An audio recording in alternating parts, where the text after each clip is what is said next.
this work is about a two-stage marketing problem with a random switching time.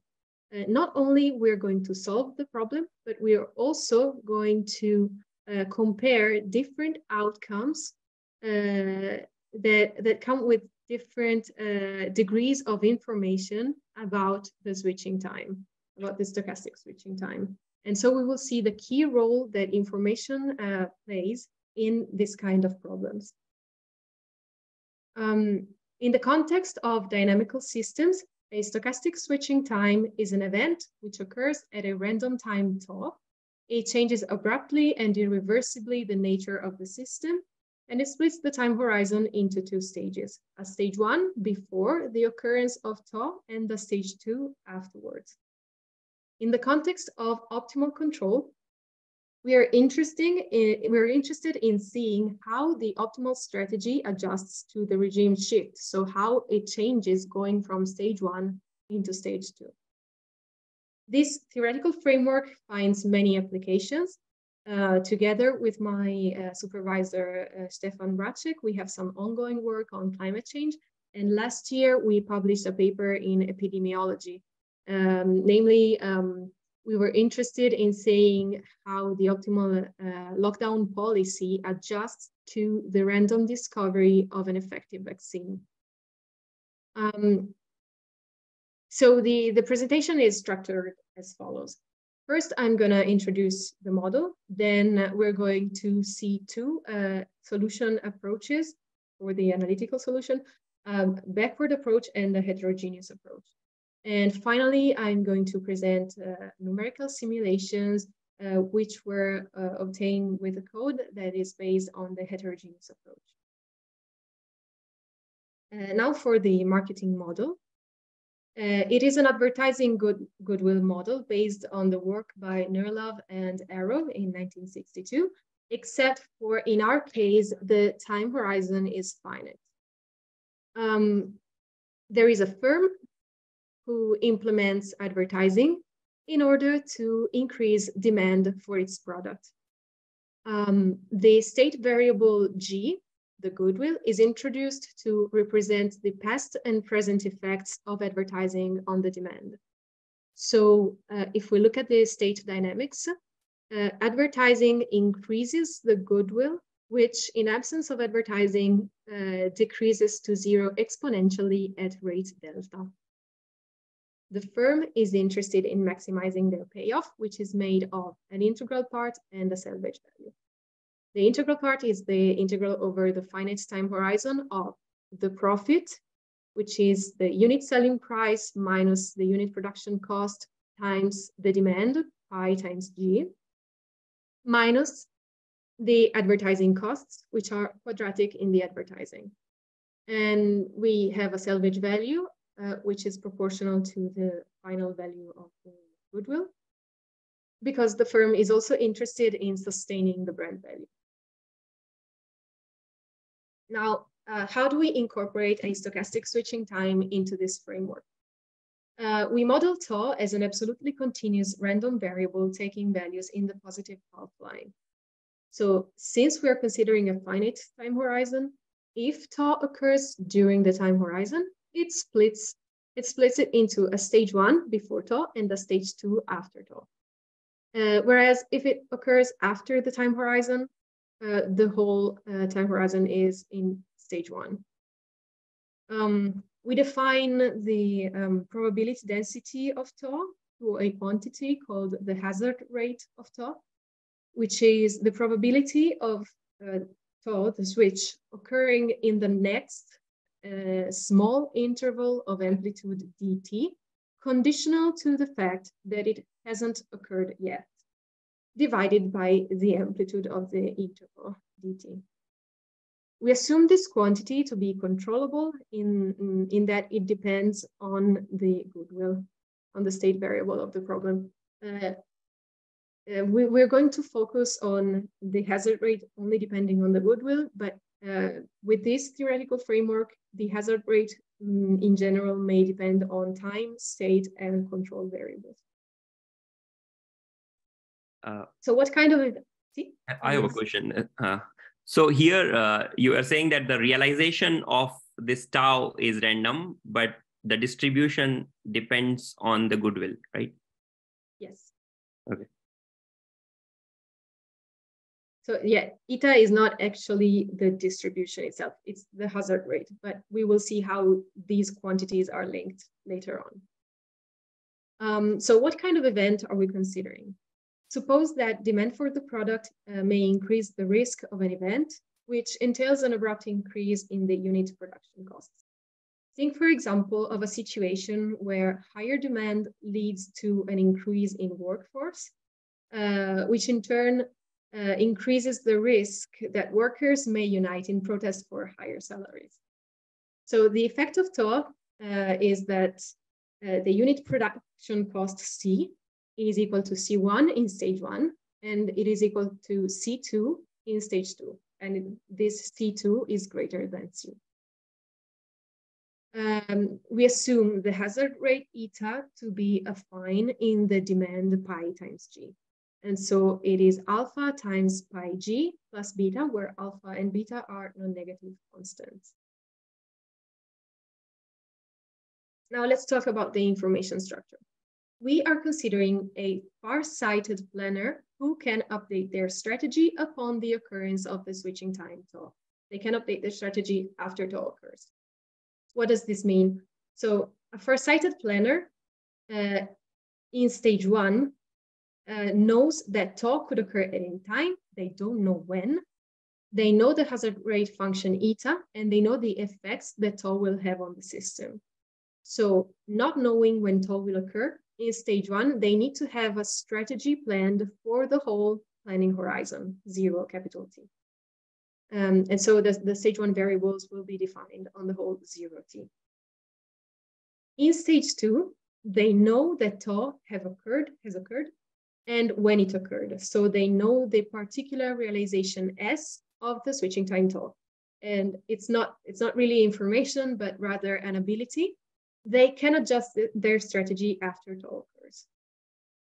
So in stage 2, we actually have a family of strategies parameterized by the occurrence S of the switching time tau, and where each of them is defined on the stage 2 interval, which goes from S to capital T. So given the stochasticity of tau, the firm is interested in maximizing the expectation of the total payoff, which, as we were saying, if tau occurs during the programming interval, consists in the stage 1 integral payoff plus the stage 2 integral payoff. Notice here we have C1, here we have C2, plus the stage 2 salvage value. If tau occurs after the planning horizon, we only have the stage 1 function. So we have the stage 1 running payoff and the stage 1 salvage value. All this is subject to the stage 1 dynamics and initial fixed initial value, G0. The stage 2 dynamics, here we're using a notation of use, because by G2 dot we mean the partial derivative with respect to time, while S is the realization of the switching time. So here we have the stage 2 dynamics and the stage 2 initial condition, which in this case it's just a continuity condition, because we're saying that the initial goodwill in stage 2 coincides with the stage 1 goodwill at the switching time. And we also know the hazard rate of tau, which is given by the function eta of G. Now, this is a piecewise deterministic problem, meaning that the switching time is stochastic, but the dynamics and payoffs before and after the switching time are deterministic. This is a particular case of the piecewise deterministic problems that are covered in the book by Dockner. So the set of modes in this case is just mode 1 and mode 2, which correspond to stage 1 and stage 2 respectively. The switching rate of going from mode 1 to mode 2 is the hazard rate eta, And the switching rate of going from mode 2 to mode 1 is 0, because it's not possible to revert back to stage 1 once we've entered stage 2. Also, well, there is actually a difference, because we're talking about finite time horizons, whereas in the book by Doppner, we have infinite time horizon. So to compute the expectation explicitly, we need the probability density of tau. So we introduced the auxiliary stage 1 state variable Z1, which is defined as the survival probability of tau. And in order to view it as a stage 1 state variable, we need to describe it through its dynamics and its initial value. Its dynamics are Z1 dot equals minus the hazard rate eta times Z1, and this formula is derived from the definition of hazard rate that was given a few slides earlier. The meaning of Z1 is that it's the probability of still being in stage 1 at time t. And so the probability density of tau is given by minus the derivative of Z1, which is equal to the hazard rate eta times Z1. And both of these formulations are used to compute the expectation explicitly. However, I'm going to omit the calculations and skip to the final formulation. So this is what we obtain computing the expectation. So observe that Z1, the auxiliary variable, multiplies a very long running payoff, but also the salvage value function. And the hazard rate eta inside the running payoff multiplies the stage 2 payoff, starting from t. So here we have the stage 1 dynamics, G1 dot and Z1 dot. So we've updated the stage 1 dynamics with the new auxiliary variable Z1 and with its initial value here. And here we have the stage 2 dynamics with initial stage 2 condition as before. Now that we are more acquainted with the problem, and before looking into the solution of this kind of problem, I would like to pause and pose a few research questions. So we've been talking about a far-sighted planner who can update their strategy after the switching time. So our first research question is, how does his optimal strategy change going from stage 1 to stage 2 as anticipated? But I also would like to compare his results with those of other kinds of planners who don't have the same degree of information that a far-sighted planner has. So now I will introduce the concept of myopia with respect to the switching time tau. A myopic planner ignores the hazard rate function eta, and therefore the evolution of the state variable Z1. And therefore, they solve a simple single-stage optimal control problem. So our second research question is, how does the optimal strategy change between a myopic planner and a far-sighted planner? And since more information leads to a higher expected value, expected payoff, we're also interested in asking ourselves, what is the fair price of farsightedness, meaning the information on the possibility of tau, its hazard rate, and its effects? Another factor that could distinguish between different kinds of planners is the ability to update the strategy after the switching time tau. A planner who realizes that tau has occurred may be able to adjust their strategy to the new regime or not. So the ability to adjust the strategy to the new regime will lead to higher to a higher expectation of the total payoff. And so we also ask ourselves, what is the fair price of the ability to update the strategy after tau? So to summarize, we have 4 different combinations. In scenario 1, we have a myopic planner who cannot update their strategy after tau. In scenario 2, the planner is myopic, but they can update their strategy after tau. Scenario 3 will not be covered in this presentation, but it's rather some future development of this work. In scenario 3, the planner is farsighted but cannot update their strategy after tau. And scenario 4, which is the main scenario that we cover in this presentation, we have a farsighted planner who can update their strategy after tau. I have a question. I know that problem 3 is not covered here, but can you give a justification why a farsighted player will not be able to update? Maybe because thank you for the question. Yes. What kind of situation you have in mind here?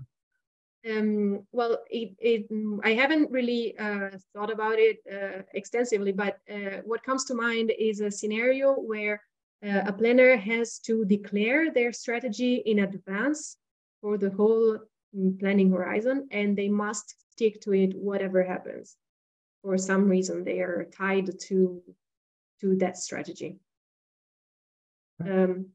Maybe I don't know, maybe it doesn't really apply to this kind of model, but there can other types of models where this scenario is realistic, and this the framework that we're using allows us to treat a huge variety of different models, not necessarily marketing.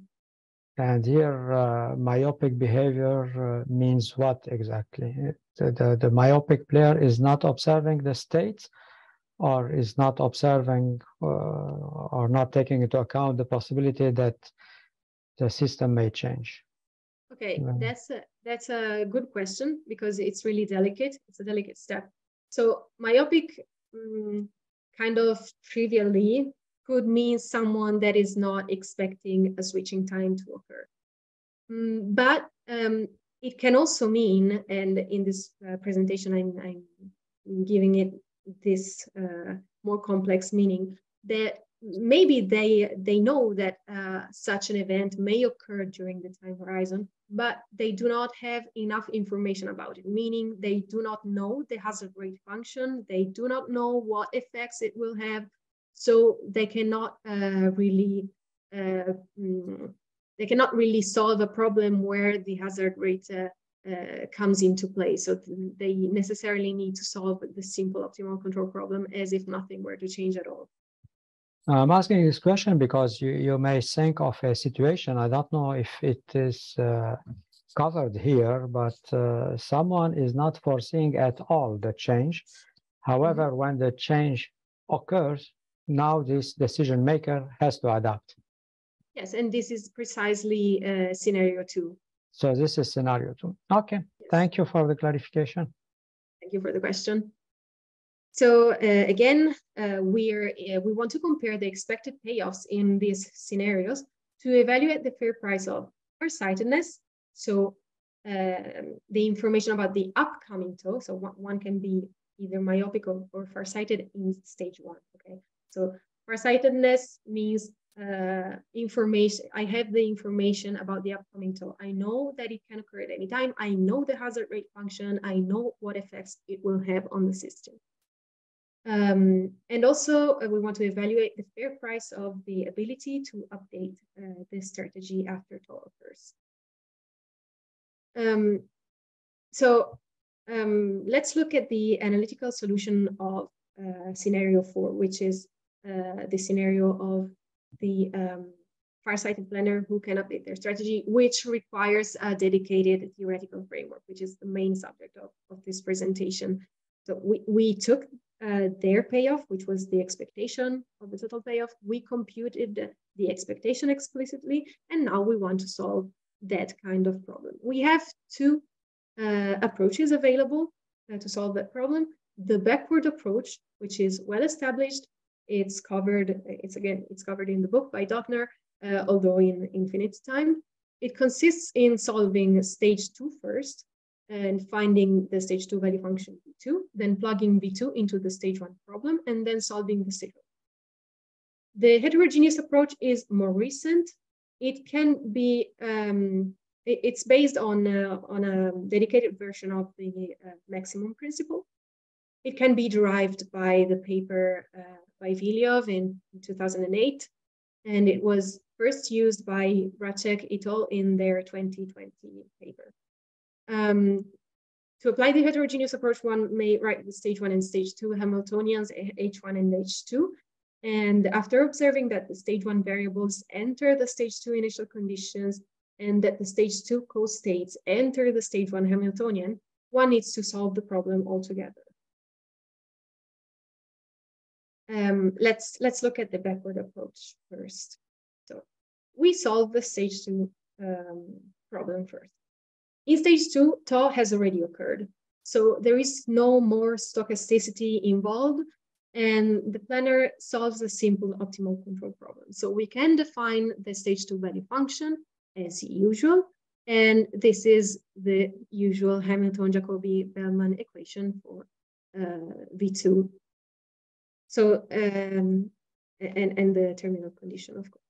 So in our case, we maximize the right-hand side of the Hamilton-Jacobi-Bellman equation to find the optimal feedback strategy. We look for a candidate value function V2 of the kind A of t times G plus B of t, and we solve for A of t and B of t, and then we derive the optimal feedback strategy phi 2, which is equal to A of t over kappa, and observe that it does not depend on G, so it is a degenerate feedback strategy, and it also does not depend on the particular realization S of the switching time tau. It only depends on time.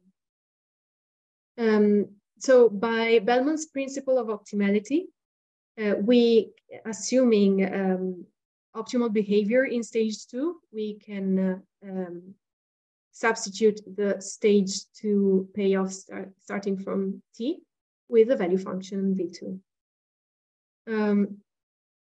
And in particular, for t equals to S, we can substitute G2 of tt with the initial value for the stage 2 goodwill, which is G1 of t. So going back to the reformulation of the expectation that we previously computed, look at the highlighted term here. This is the stage 2 payoff. Now, assuming optimal behavior in stage 2, because we've already solved that, we can substitute this term with the value function V2, and we can get rid of the stage 2 dynamics here because we've already solved stage 2. So this is what we obtain. Here we have the value function V2. Now, this is a simple optimal control problem. And observe that Z1, the auxiliary variable Z1, multiplies a running payoff here, which is made of the original stage 1 running payoff plus the hazard rate eta times the stage 2 value function here. And the salvage value is Z1 times the original stage 1 salvage value, okay? And here we have the stage 1 dynamics. So since it is a simple optimal control problem, we can define the value function as usual, but observe that we have the two states here. We have goodwill and also the auxiliary state variable Z. Now, due to the particular structure of the problem, the value function V can be decomposed as the product of Z and a current value function VC, which depends on time and state. So from the Hamilton-Jacobi-Bellman equation for the value function V, we derive a Hamilton-Jacobi-Bellman equation for the current value function VC. And observe that in this equation, the hazard rate eta behaves like a discount rate. So again, we maximize the right-hand side and obtain the optimal feedback strategy phi1. But this highlighted term here, recalling that eta of G is alpha pi G plus beta. The term alpha pi G times VC makes the partial differential equation hard to solve analytically. And so here I'm going to present the analytical solution of the case with alpha equal to 0. So the case where tau is simply an exponential random variable with parameter beta. Here is the updated Hamilton-Jacobi-Bellman equation with beta instead of eta. We find the optimal feedback strategy. We solve for a candidate value function VC of the kinds P of t times G plus dt, like before. And we've derived that the optimal feedback strategy phi1 is equal to C of t over kappa. And so again, this is a degenerate feedback strategy because it does not depend on G. So we've solved well, this simplified version of the problem with a backward approach. Now I'm going to present the heterogeneous approach. Can I interrupt one more time? Why did you choose here to have finite horizon? Because in fact, the way you are solving, it's as usual. You are decomposing it into two pieces and assuming that you know what happened at a certain moment. You solve for second period. So what finite horizon here is bringing apart from fun of having something more complicated to do? Well, it's if we well, the heterogeneous approach is what we together with my supervisor Stefan Racek, we preferably use because it's so what you are saying, it gives particular insight and well, I'm taking it from very far away, but the paper by Vilio, from which we derive the necessary conditions for the heterogeneous approach, is in finite time. So we obtain the necessary conditions for the heterogeneous approach in finite time. But there is also, well, also nobody has done it yet, not that I know of.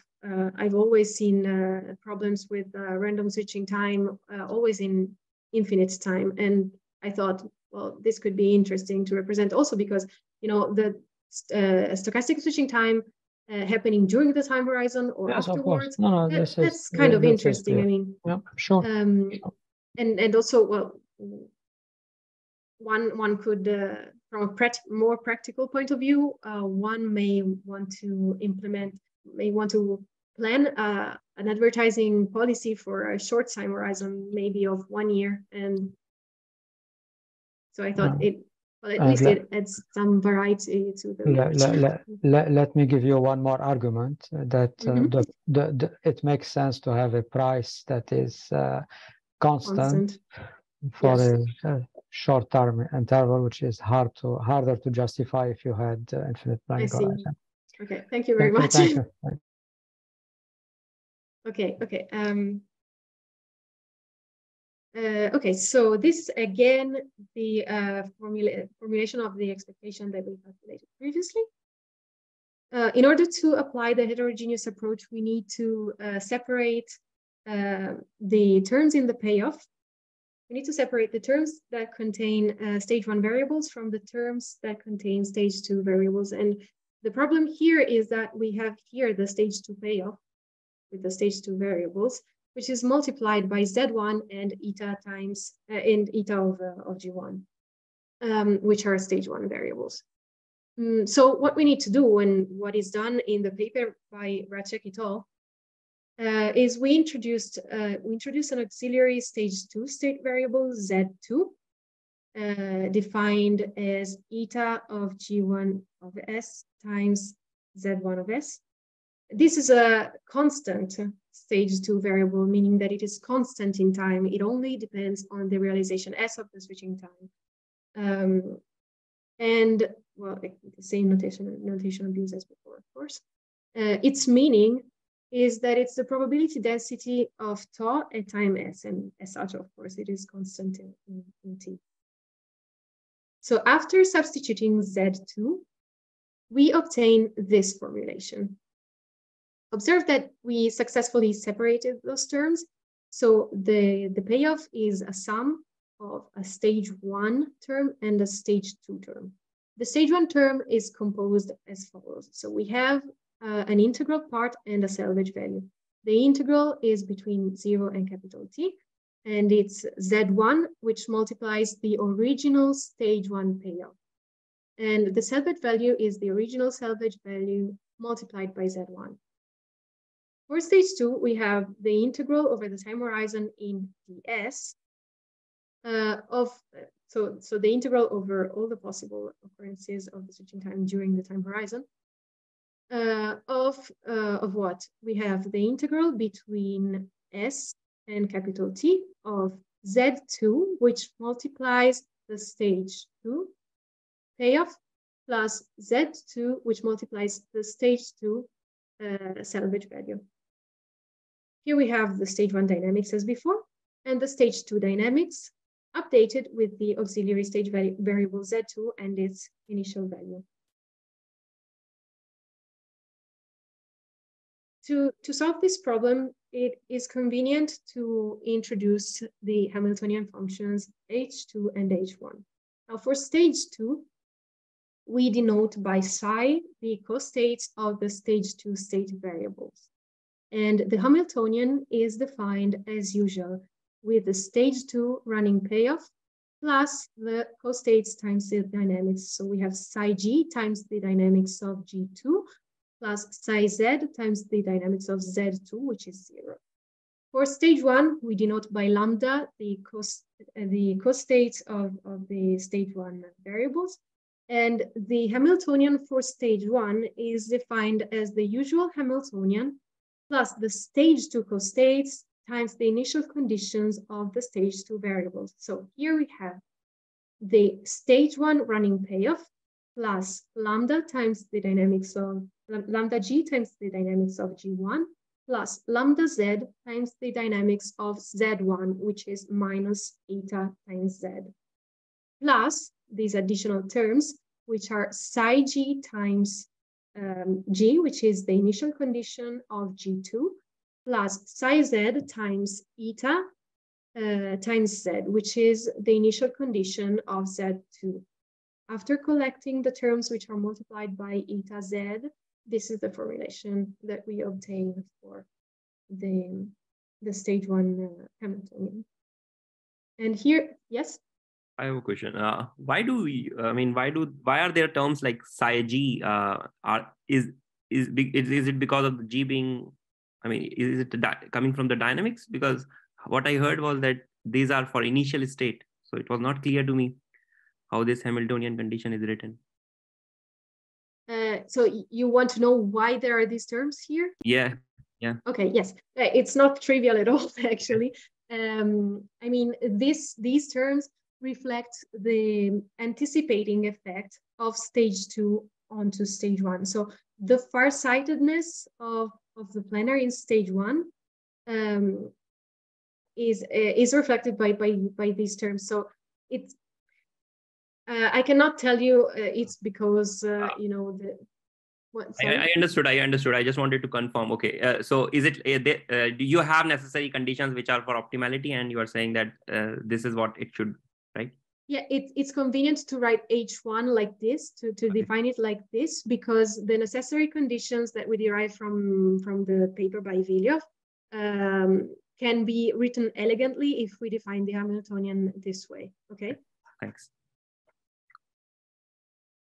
So under suitable regularity assumptions on the data, which can be found in the paper by Viliov, the optimal solution satisfies certain necessary conditions. So we have maximality conditions for the optimal controls, namely the stage 2 optimal control maximizes the stage 2 Hamiltonian, and the stage 1 optimal control maximizes the stage 1 Hamiltonian, where the stage 2 costates enter evaluated on the diagonal. As you can see, they're evaluated in TT. And here we have the adjoint system, which I think I believe very elegantly really recalls the adjoint system of Pontryagin's maximum principle, because we have that the derivative of the stage 2 costates are minus the partial derivative of the stage 2 Hamiltonian with respect to the corresponding state variable. And the same holds for the costates of stage 1. And the transversality conditions are as usual as well. Maybe it's not that clear from here, but recall that the salvage value function is z times sigma times g in both stages. And so we actually see that here we have the partial derivative of the salvage value with respect to g, and here with respect to z, and same goes for these two. So yes? Here I have another question. So this lambda g dot will be 0 at all times except at certain times when the state is not 0. Is it like that, or is it continuous? Is there a jump in lambda g, or is it continuous? No, lambda g, like the process for stage 1, is defined on 0 capital T. It's a stage 1 variable. So it's defined on the whole planning horizon, and there are no jumps. It's okay. And similarly for all that, the whole adjoint system, there are no jumps in any of the terms. Is it like continuous? No, there are no jumps. So actually, for the size, the size here, think of it as a family. For example, take the first one. Think of it as a family of ordinary differential equation parameterized by S. So the dot here is the derivative with the partial derivative with respect to time. Okay. Think of S like just a parameter. So it's the particular realization of the switching time tau. So for every possible realization of the switching time tau, we have the evolution of psi gs, and here we have the argument of the function. So it is a function of time. Okay. So each one of these psi gs, each one of these is continuous. There are no jumps in them. Okay, and each one of them is defined on S capital T, on the interval S capital T. Okay. Okay. Cool. Yeah, sure. Thanks. So let's solve our problem with the heterogeneous approach. It's convenient to define the current value costates psi gc as psi g over z2 and lambda gc as lambda g over z1. So we obtain the maximality conditions for A2 and A1, which involve psi gc and gc. And this is the adjoint system that we obtain for our problem. So we can solve right away for psi gc and observe that it solves the same Cauchy problem as the function a of t that we encountered in the backward approach. So they coincide, and we find, of course, again, that A2 is A of t over kappa, and it does not depend on S. And then we want to solve for lambda GC because we need it for A1 star. But this system, if alpha is non-zero, actually the forward-backward system of the state and the co-state dynamics is coupled and nonlinear. And so here we solve it analytically only for the case alpha equals to 0. So this is the system that we obtained with beta instead of eta. And we find that lambda GC is equal to C of t, where C of t is again the function that we encountered in the backward approach because they solve the same Cauchy problem.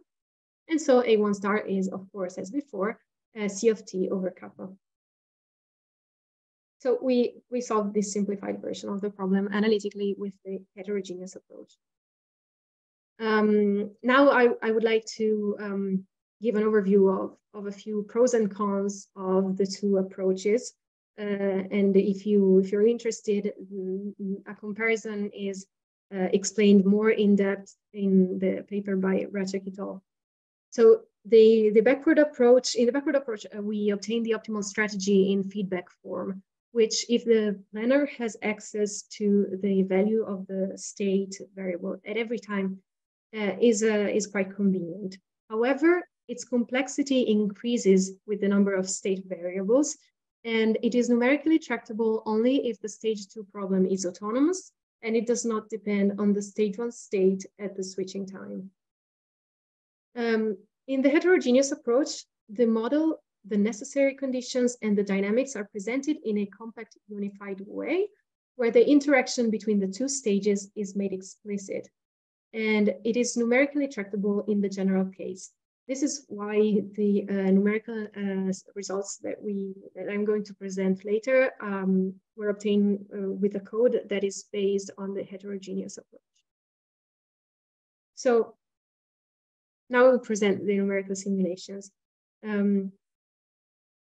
Recall that, well, the theoretical framework I presented is the framework to solve scenario 4. So where the planner is farsighted, meaning they have information about the upcoming tow, they know the hazard rate, and they can update their strategy after the occurrence of tow.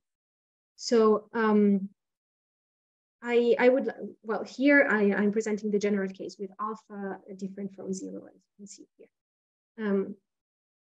So I would like to focus on the central figure here, the goodwill, because I want to explain how to read these figures.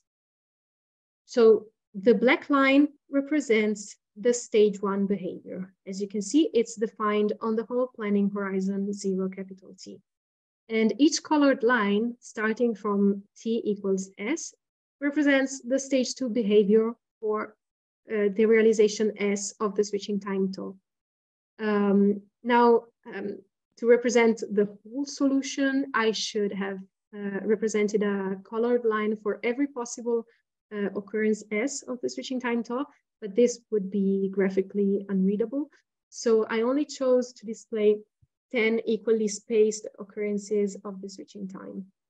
So if, for example, the switching time tow were to occur at time 6 months, I would have to follow the black line up until T equals 6 months. And then when the switch happens, I move to the corresponding colored line that starts from 6 months, which is this light green line here, and follow it until the end of the cycle.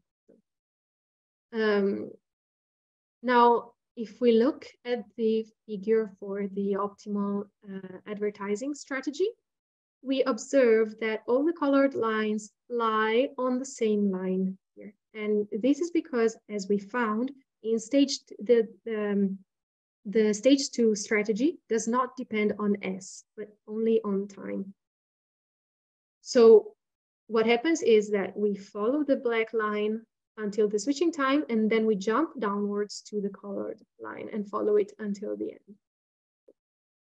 To answer our first research question, so what is the effect that switching has on the optimal advertising strategy, is a lowering effect. So we observe a lower advertising policy in stage 2 compared to stage 1. And this is because in stage 2, we have higher production costs.